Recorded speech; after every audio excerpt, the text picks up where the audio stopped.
Have you ever struggled to resist a temptation, only to find it lingering in your mind long after the moment has passed? What if I told you that the secret to overcoming temptation isn't about willpower, but something much simpler and more profound? Today, we'll explore a story from Zen Buddhism that teaches a powerful lesson about how to resist temptation, not by fighting it, but by letting it go. Once upon a time in ancient Japan, there were two monks, Tanzan and Aikido, who were traveling together down a muddy road. As they came around a bend in the road, they saw something unusual, a beautiful young woman dressed in a fine silk kimono standing beside a large muddy puddle. The woman looked distressed, unable to cross the puddle without ruining her delicate clothing. Tanzan, the elder of the two monks, immediately took in the situation. Without a second thought, he walked over to the woman, smiled gently, and asked, "May I assist you?" Before she could respond, Tanzan had lifted her up and carried her across the puddle, setting her down gently on the other side.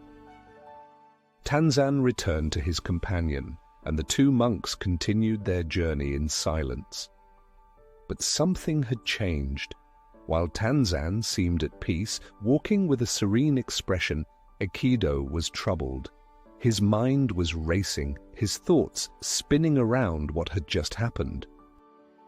Finally, unable to contain his frustration any longer, Aikido turned to Tanzan and said, "Tanzan, as monks we are supposed to avoid women, especially young and beautiful ones. It is against our discipline. Why did you do that?" Tanzan, still calm and composed, turned to Aikido with a gentle smile and said, "I left the girl there by the puddle hours ago. Why are you still carrying her?" This simple yet profound story reveals a powerful truth about the nature of temptation and attachment. Tanzan's actions were motivated by pure compassion. He saw someone in need and acted to help without any attachment to the situation. The lesson here is clear. The more we struggle against temptation, the more power we give it. True freedom comes from letting go of the temptation itself, of the judgments we place upon it, and of the thoughts that bind us to it. If this story resonated with you, and if you're interested in exploring more ancient wisdom and practical advice for living a mindful, peaceful life, please hit that like button and subscribe to our channel. Remember, it's not about how hard you resist, but how easily you let go. Until next time, stay mindful and stay present.